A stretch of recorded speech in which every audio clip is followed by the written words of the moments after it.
The fleet came out of the dark like a wound opening in the sky. 300 ships, each one bigger than any mountain on Earth, dropped out of faster-than-light travel at the edge of the Sol system. Their hulls were black and gray, built for war, built to end things quickly. They belonged to the Keithrali Dominion, a power that had ruled large parts of the galaxy for longer than humans had walked upright. On the flagship, a tall vessel shaped like a curved blade, stood Fleet Marshal Vox Terran. He was not nervous. He had no reason to be. His scanners told him Earth had no real defenses, no warships that could fight back, no shields around their planet, just a small, primitive species spread across one fragile world, armed with rockets that could barely leave their own atmosphere. Vox had read the reports many times. Humans wrote stories about destroying alien invaders. They built war games where they always won. They trained their soldiers as if every day might bring an attack from the stars. To the Dominion's council, this was proof that humans were dangerous, not because they were strong, but because they were obsessed with fighting. A species that dreamed so much about war might one day become very good at it. The council decided it was safer to end the threat early, while humans were still weak. So they sent the Armada, 300 ships, no warning sent, no demand for surrender, just the order to enter the system, find the planet, and burn it clean from orbit. 6 hours, Vox said to his second-in-command, a thin officer named Drail who stood beside him at the command deck. That is how long this should take, maybe less. Drail nodded, but his eyes kept moving toward the long-range sensors. Something there bothered him, a flicker near the edge of the asteroid belt, gone before anyone could study it properly. Not a ship, not a planet, just a strange reading like the universe had blinked. "Run it again," Drail told the sensor officer. The officer ran it again. Nothing.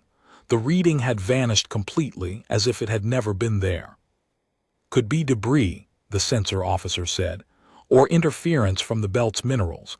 It happens sometimes in unmapped systems." Drail was not fully convinced, but he said nothing more. He had served under Vox for many years, and he knew his commander did not like delays, especially not for something that could be explained by space dust and bad readings. The fleet pressed forward. As they moved deeper into the system, Vox studied the data streaming in about Earth itself. Blue oceans, green and brown land, a moon nearby, gray and lifeless, useless to either side in this fight. Small lights scattered across the dark side of the planet, marking cities. Billions of humans living their lives, most of them with no idea that death was approaching from beyond their solar system. "Order the forward scouts to begin atmospheric scans," Vox said. "I want target priorities ready before we are in firing range." "Capital cities first." "Yes, Fleet Marshal." A scout ship broke away from the main formation, sleek and fast, built for quiet reconnaissance rather than open battle. It moved ahead of the Armada, heading toward the planet to gather closer data, to confirm troop positions, weapon caches, anything that might slow the bombardment. It never sent its report. One moment it was there on the tracking display, a small green dot moving steadily forward. The next moment it was gone. No explosion, no debris field, no final transmission, not even a half-second burst of static that usually came when a ship was destroyed in battle. The dot simply disappeared as if someone had reached out and erased it from existence. "Status on Scout 7, Vox said, his voice still calm, though his patience had begun to thin. "Fleet Marshal, we have lost contact. No distress signal, no wreckage detected. The ship is simply gone." "Gone where?" "Unknown, sir." Vox walked closer to the main display, staring at the empty space where the scout ship's marker had been only seconds earlier. He told himself it was a malfunction. Communication systems failed sometimes, especially in unfamiliar star systems with strange magnetic fields. Perhaps the ship had drifted off course, lost in a blind spot of their sensors. There were many possible explanations that did not involve anything dangerous. He chose to believe the simplest one: continue the advance. Mark the loss and move on. But Drayle, standing near the communication station, noticed something else. A single signal, faint and steady, broadcasting from somewhere on Earth. It was not a military channel. It was not encrypted in any of the codes the Keithrali had learned to recognize from years of listening to human broadcasts.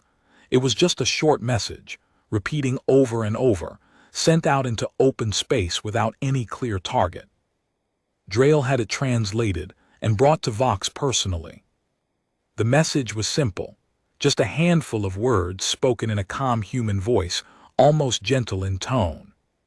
"You really shouldn't have come here." Vox read the translation twice. Then he laughed, a short, sharp sound with no real humor in it. Is this meant to frighten us? A warning sent by a child's voice on an unencrypted channel. It could be a trick, Drayle offered, an attempt to make us hesitate. Then it has failed, Vox said. Humans love drama. Their entertainment is full of brave last words and clever warnings before disaster. This is nothing more than performance. They want us to believe they have a secret weapon waiting for us. They do not. Our scans of their planet show nothing beyond conventional weapons, nothing that could threaten ships like ours. Still, the silence on the planet's defense networks unsettled even Vox, though he would not admit it aloud. Usually, before any invasion, defending forces scrambled their aircraft, activated radar systems, sent out distress calls to allies. Earth's military channels had gone almost completely silent the moment the Armada appeared. No jets rising to meet them, no missiles being prepared, no frantic calls between human commanders trying to organize a defense.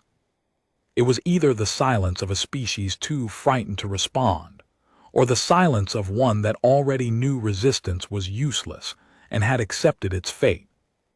Or a small voice in the back of Drayle's mind suggested.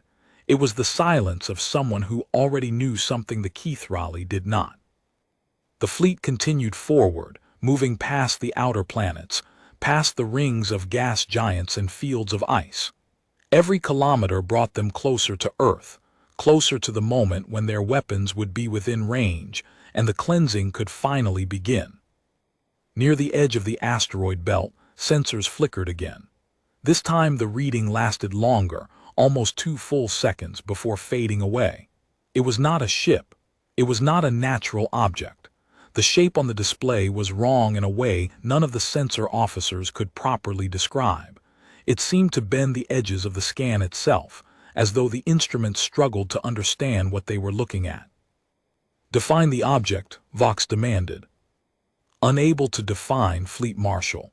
The shape does not match any known vessel design. It does not match any natural formation either. It appeared and then folded away. I do not know how else to describe it. Vox studied the frozen image on the screen, a strange dark shape against the stars, gone now, leaving behind nothing but uncertainty. For the first time since the fleet departed Keithrali space, a small doubt crept into his mind. He pushed it aside quickly, reminding himself of the mission, the orders, the simple truth that Earth was weak and the Dominion was strong. 300 warships did not fear ghosts on a sensor screen. Increase speed, he ordered. I want this finished before that planet's sun sets twice. The Armada surged forward, deeper into the dark, deeper into the quiet trap that had been waiting, patient and unseen, long before any human or any Keithrali had ever drawn breath. Somewhere among the asteroids and the cold, empty spaces between worlds, something old had noticed their arrival. It was not in a hurry. It had never been in a hurry. It simply watched, the way something ancient and powerful watches a fire that has wandered too close to dry grass, waiting to see if it would be foolish enough to keep burning. And far below, on a quiet world of blue oceans and green hills, humans went about evacuating their coastal cities with a strange, practiced calm, as though they had always known this day might come, and had long ago decided exactly how they would face it. 22 years before the Armada arrived, A small research ship drifted quietly through the Kuiper Belt, far beyond the orbit of Neptune. It was not a famous mission. Almost no one on Earth knew it existed. The ship belonged to a secret program, one buried so deep inside government budgets that even most senators had never heard its name. The program was called Watchman. The mission had started by accident. A deep space telescope, scanning for comets and ice fragments, had picked up something strange drifting among the frozen rocks. At first, scientists believed it was a natural object, perhaps a fragment of an old comet core. But as they studied it more closely, they realized the shape was far too smooth, far too precise to have formed by chance. It had edges that did not erode the way ice or rock should. It had patterns on its surface that looked almost like writing, though no human language could read them. A team of scientists, engineers, and a few quiet military officers were sent to investigate. They expected to find a piece of old space debris, maybe a satellite from another country that no one had logged. What they found instead changed the course of human history, though almost no one beyond a small circle would ever learn the full truth. The object was not a ship. It was not a machine in the way humans understood machines. It seemed to be something between a structure and a living presence, ancient beyond any number scientists could calculate with confidence. Carbon dating methods failed. Radiation patterns suggested an age older than the solar system itself. The structure did not respond to any signal sent toward it, not radio waves, not light pulses, not direct physical contact. For years, the scientists studied it carefully, cautiously, never pushing too hard, afraid of what might happen if they made a mistake. They built a small base nearby, hidden from public satellites, staffed by people who had given up nearly all contact with their normal lives in exchange for being part of something extraordinary. It was a linguist named Dr. Amara Osai who finally made the first real connection. She had spent 3 years studying the patterns on the object's surface, treating them not as decoration, but as language. Slowly, carefully, she began finding patterns that repeated, symbols that seemed to shift slightly depending on context, almost like grammar. One night, working alone in the dim light of the research station, she sent a simple pulse of light toward the object, a pattern she had constructed based on her best guess of its language. She did not expect a response. She had sent hundreds of similar messages over the years, with nothing in return. This time the object answered. The reply was slow, almost gentle. A flicker of light returned in a rhythm that matched her own. It was not a greeting exactly. It was something closer to acknowledgement, the way a sleeping animal might shift slightly when it senses someone nearby without fully waking. Over many more months, with painstaking patience, Dr. Osai and her team built something that could almost be called communication. The being inside the object, if it could be called a being at all, was not a machine built by Keith Raleigh or any species the team could identify. It described itself, in broken fragments of meaning, as something very old, something left behind long ago by a civilization that no longer existed. It called itself a warden, though the translation was never perfect. Wardens, it explained, had once been placed across many young star systems by a long-vanished people, tasked with protecting worlds where intelligent life was still growing, still fragile, still capable of being destroyed before it had a chance to mature. Most of these wardens, it suggested, had been lost over the ages, destroyed in wars between older civilizations long before humans existed. This one somehow alone had survived. It had been sleeping in the dark for longer than anyone on the team could properly imagine, simply waiting, bound by old rules it barely understood itself, rules that said it should protect this solar system from outside threats until either it was destroyed or until it was no longer needed. Dr. Osai was not a soldier or a politician. She was careful and thoughtful, and she treated the warden the way she might treat an old, exhausted animal that had been guarding something for far too long without rest. She did not demand anything from it. She did not ask it to fight wars or perform tricks. She simply spoke to it, patiently, respectfully, year after year, learning small pieces of its nature. It was she who first said, in one of her recorded logs, the words that would later be repeated by officials who never fully understood their meaning. "Thank you for staying this long. You did not have to." The warden's response, recorded in the station's archives, was simple and strange. It said in its broken fragments of language that it had not stayed out of duty. It had simply never been given a reason to leave. As the years passed, the program expanded slightly, though it remained one of the most secret efforts in human history. World leaders were briefed only in small, careful pieces. Most were told only that a powerful ally had been found, without full details of what that ally truly was. No weapons were given to the warden. No instructions on how to fight wars for humanity. The relationship was never about commanding a weapon.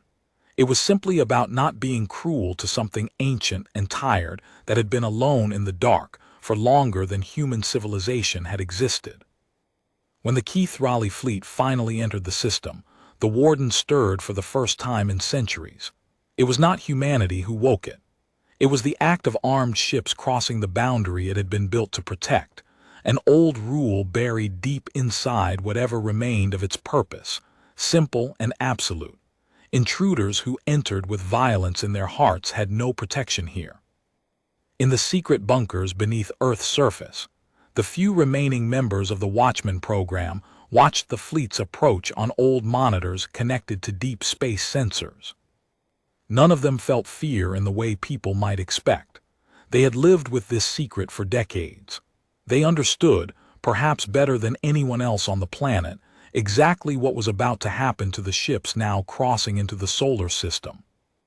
An aging engineer, one of the last original members of the program, sat quietly at his station, watching the scout ship vanish from the screen without any explosion or distress signal. He did not flinch. He had seen smaller tests over the years, the warden's strange power tested cautiously, never fully, never with true violence, only enough to understand the shape of what it could do if it chose to act. He picked up an old microphone, the same one Dr. Ose had used decades earlier before she passed away peacefully in her sleep, long retired from a mission the public would never know she gave her life to. He recorded one short message, the same words she had once suggested keeping ready, just in case this day ever came. "You really shouldn't have come here." He sent it out on an old, unencrypted channel, almost as an afterthought, a small courtesy extended even to enemies.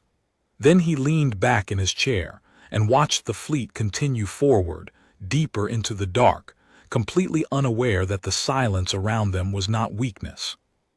It was patience. The fleet kept moving forward, and the losses kept growing. Not in large numbers at first, just one ship here, another there, vanishing without warning. By the time the Armada crossed the orbit of Jupiter, 7 ships had disappeared completely. No wreckage, no distress calls, no sign of weapons fire. They were simply gone, as though something had reached out, plucked them from the sky, and folded them away into nothing. Fleet Marshal Vox Thurin stood on the command deck, his jaw tight, his eyes fixed on the display showing the empty space where another ship marker had blinked out only minutes earlier. He had commanded fleets for over 30 years. He had fought wars against species with real weapons, real shields, real strategies. He had never lost ships this way, quietly, without explanation, without even the satisfaction of knowing what had destroyed them. "Status report," he said, his voice tighter than before. 7 ships lost, Fleet Marshal, Drayle answered. No debris recovered. No distress signals received. Sensor logs from the final moments show only darkness, as if something blocked all readings just before contact was lost. "Darkness is not a weapon," Vox snapped. "Darkness does not destroy ships." "No, Fleet Marshal, it does not." Vox turned away from the display, pacing slowly across the command deck.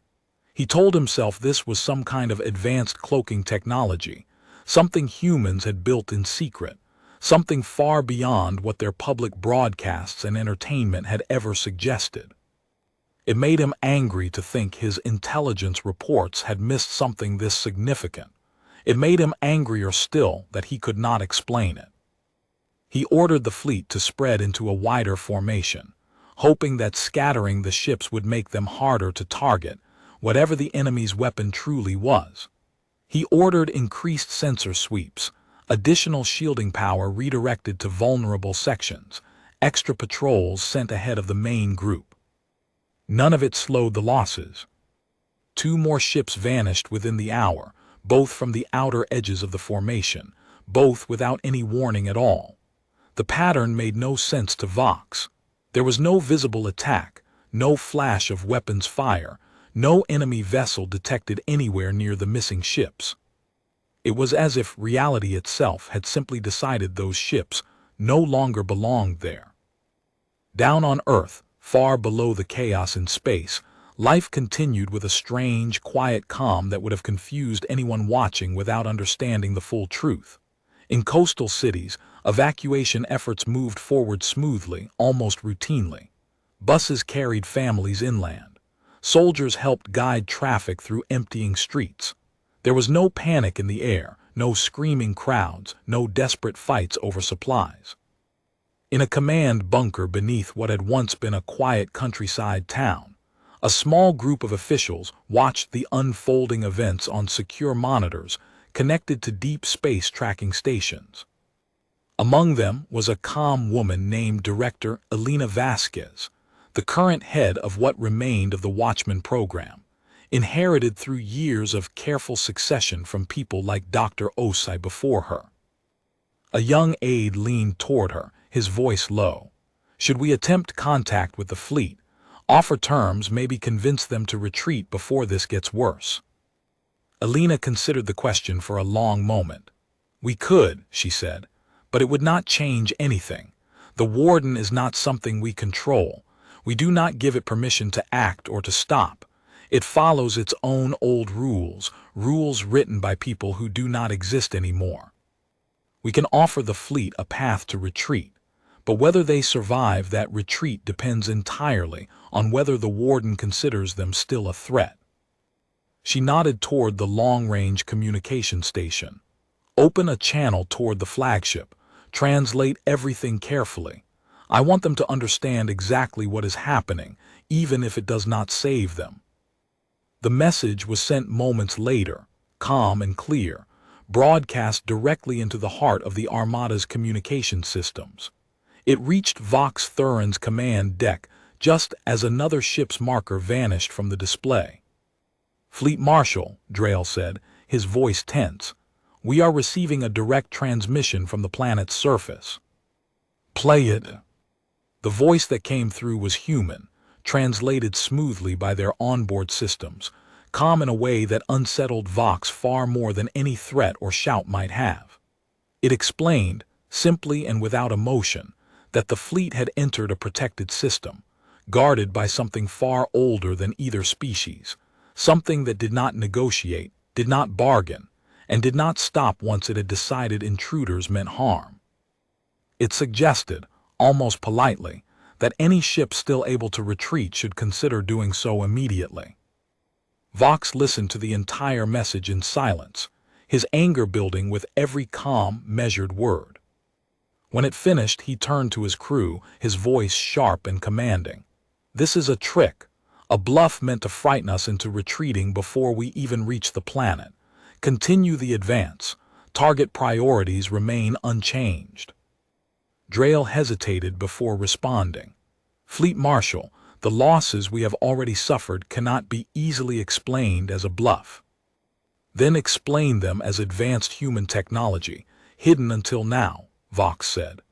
Either way, retreating now would mean returning to the Dominion having achieved nothing, having lost ships to an enemy we never even saw. That is not an outcome I am willing to accept. The fleet pressed on, moving steadily closer to Earth's orbit despite the mounting losses. Vox ordered direct visual sensors aimed toward the strange anomaly that had been flickering at the edges of their scans since they first entered the system. He wanted to see exactly what they were dealing with, rather than relying on confused second-hand reports from frightened sensor officers.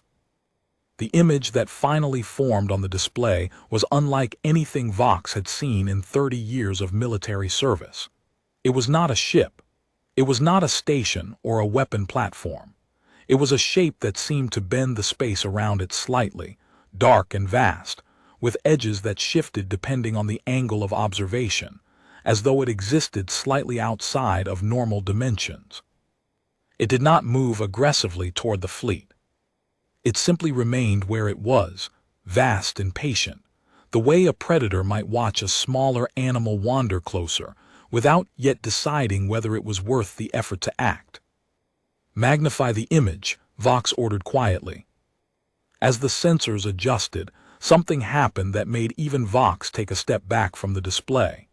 The shape seemed to notice the attention. It shifted slightly, almost lazily, the way someone might turn their head toward a sound they had been ignoring. A new transmission arrived moments later, routed through Earth's own communication systems, the words translated carefully and forwarded directly to the flagship. The message was short, and its tone carried no anger, no excitement, nothing resembling the emotions Vox might have expected from an enemy preparing for battle. "You were told, you did not listen. That is not Earth's problem anymore." Vox stared at the translated words on his screen for a long moment, the bridge around him falling silent except for the quiet hum of machinery and the occasional soft beep of sensors marking another lost ship somewhere at the edge of the formation.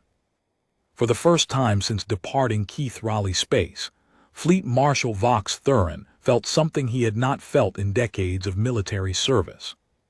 He felt afraid. Fleet Marshal Vox Terran had spent his entire life believing in clear answers. A ship was strong or weak. A weapon worked or it failed. An enemy was either capable of fighting back or it was not. The galaxy, in his experience, followed rules that could be measured, studied, and planned around. Standing now on his command deck, watching ship after ship vanish into nothing, he was beginning to understand that this assumption had been wrong from the very beginning, and that mistake was about to cost him everything. He demanded answers from Earth directly, refusing to simply retreat without understanding what force was destroying his fleet.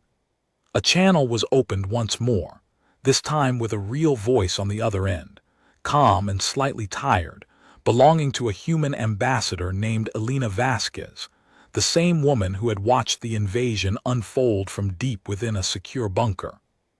"You wish to know what you are facing," Elena said, her voice steady through the translation systems. "I will tell you plainly, though I doubt it will bring you much comfort." "Tell me," Vox said. "What is this thing destroying my ships? What weapon do you control?" "It is not a weapon," Elena replied. "It was never built by us, and it does not follow our commands. It is something far older than humanity, something left behind by a civilization that no longer exists, placed here long before either of our species had ever looked up at the stars and wondered what was out there."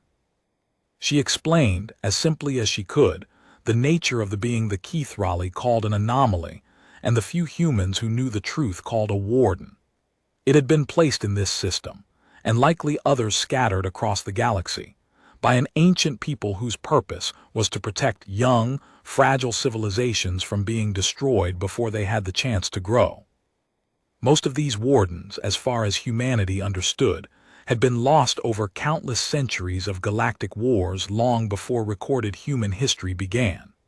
This one alone had survived, sleeping quietly, almost forgotten, until a small group of curious humans found it drifting in the dark edges of their own solar system. "You attacked us believing we were the threat," Elena continued. "Your intelligence reports saw our stories, our war games, our endless fascination with battles against imagined enemies, and concluded we were dangerous because we dreamed so much of war. But dreaming of danger and posing real danger are not the same thing.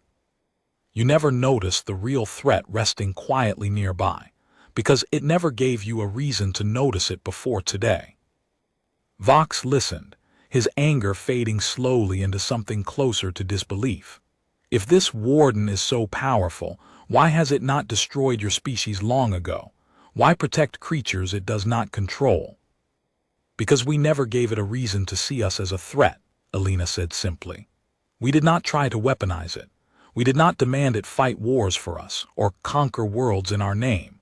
We simply spoke to it patiently over many years, the way you might speak gently to an old, exhausted guard who had been standing watch for far too long without rest. We thanked it for staying, even though it never had to.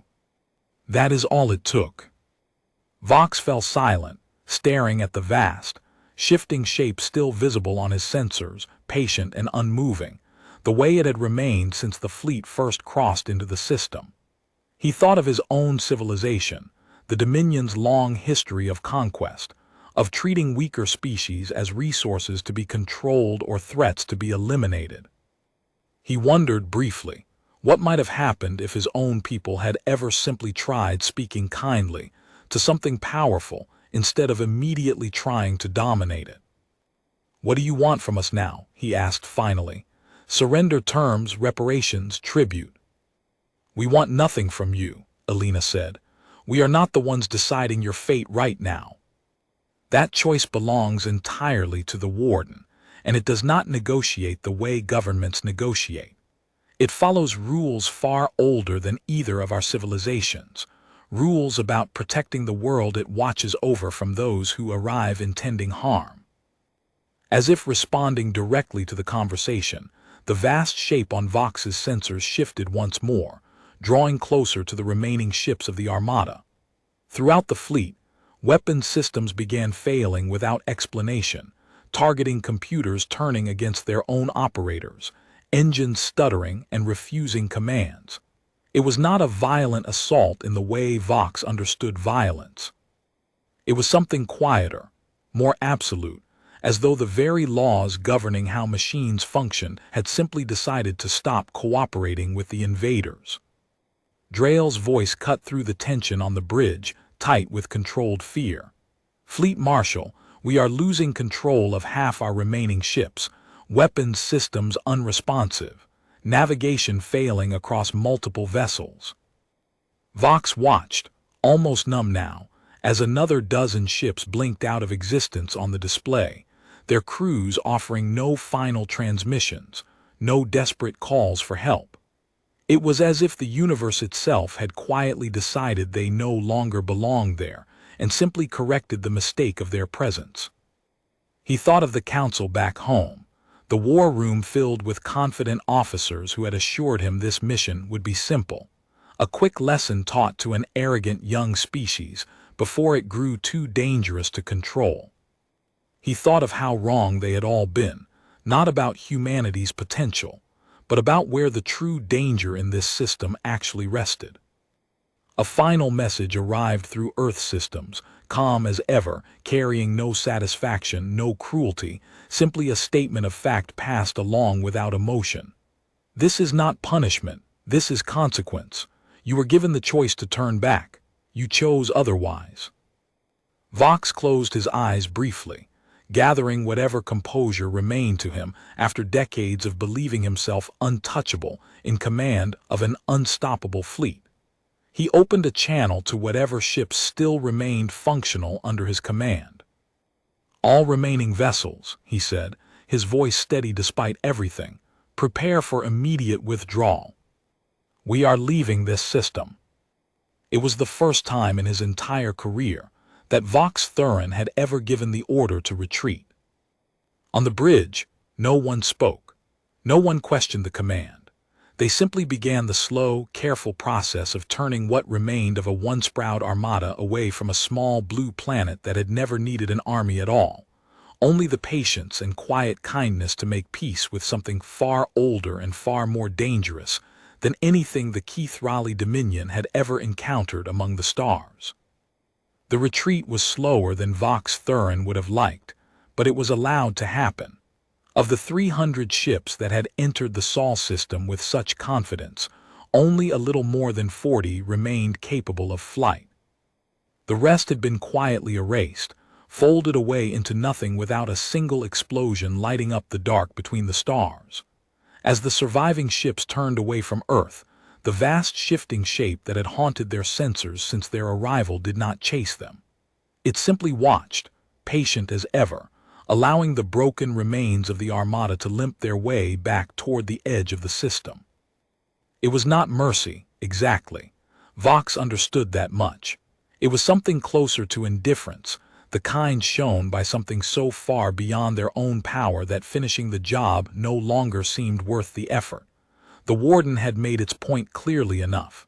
There was no need to destroy every last ship to prove what it was capable of. As the remaining fleet crossed back through the outer edges of the system, passing the asteroid belt where this entire nightmare had begun, the wreckage of destroyed ships became visible for the first time, arranged in slow, drifting patterns among the rocks and ice. It was not random debris scattered by an explosion. The broken pieces had been placed deliberately, twisted metal forming shapes that almost resembled a message, though none of the surviving crew could fully agree on what it meant. Some said it looked like a closed door. Others said it looked like a single word in no language they recognized. Whatever it was, the meaning beneath it felt unmistakable to everyone who saw it. A warning, calmly delivered, asking only that next time, anyone who came this way would think twice before arriving with violence already decided. Vox Thurin spent much of the journey home in silence, reviewing sensor logs from the battle that had not truly been a battle at all, searching for any detail that might help him explain to the Council what exactly had happened. He found very little comfort in the data. There were no clear weapon signatures, no patterns that resembled any known form of attack.